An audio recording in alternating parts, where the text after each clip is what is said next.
August 1942.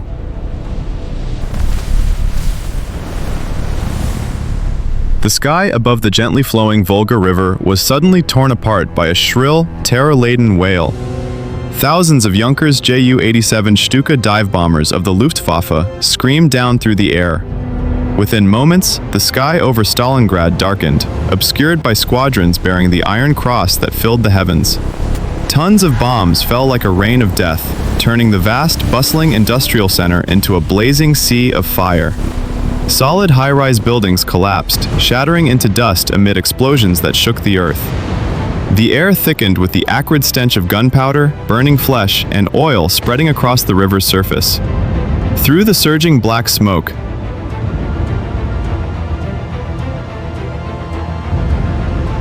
the panzer tanks of the Sixth Army rumbled forward, their iron tracks grinding relentlessly, carrying the arrogance of a fascist force that had never known defeat.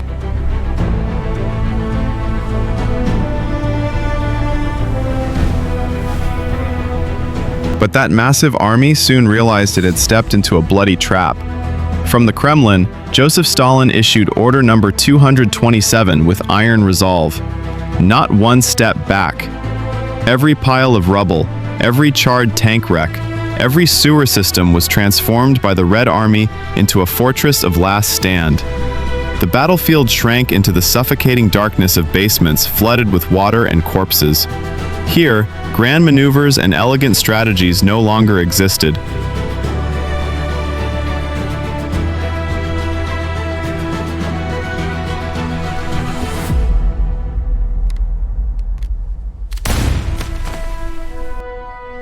The distance between life and death was measured in mere meters.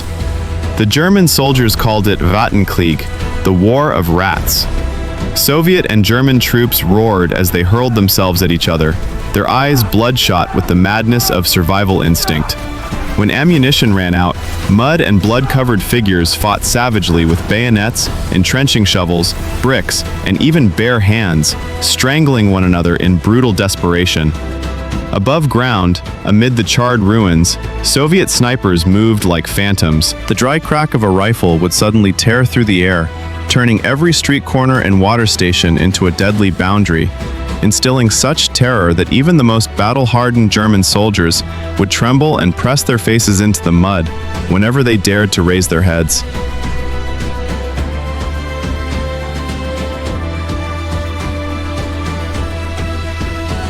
Then the first snowflakes began to fall. The Russian winter descended, bringing bone-piercing cold far below freezing, sealing everything in ice.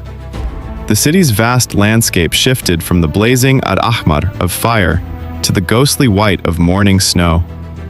On November 19, 1942, amid the howling wind, the ground of Stalingrad suddenly trembled like a rupturing earthquake. Operation Uranus had begun. The night sky blazed as tens of thousands of rockets from Katyusha rocket launchers screamed through the air, unleashing a storm of fire upon the Romanian and Hungarian forces, guarding the flanks of the Axis linii. Exploiting this fatal weakness, two massive armored pincers of the Red Army smashed through the enemy's sides, tore open the encirclement, and drove forward to link up at Kalach. The trap snapped shut. In just a few short days, some 300,000 German troops, once so arrogant, found themselves sealed inside a cauldron, completely cut off and surrounded on all sides by an unbreakable ring of steel. Inside the encirclement, a devastating picture of total collapse emerged. Adolf Hitler's promises of aerial resupply shattered under the dense Soviet anti-aircraft fire. German soldiers, ragged and emaciated, wrapped themselves in whatever scraps they could find, rags, burlap sacks, even women's clothing, to fend off the mind-numbing cold. Disease, starvation, and despair gnawed relentlessly at them.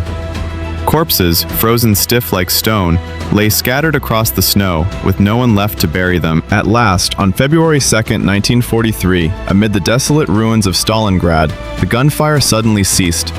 An eerie silence fell over the shattered city. Friedrich Paulus, his face vacant and exhausted, emerged with the remnants of his army from the foul underground shelters, shuffling forward and lowering their weapons in surrender. A long column of German prisoners trudged into the endless blizzards of Siberia, dragging their tattered boots behind them, leaving behind a crumbling empire. From those vast ashes, the radiant dawn of a great counteroffensive began to rise, marking the moment when the wheel of history turned forever.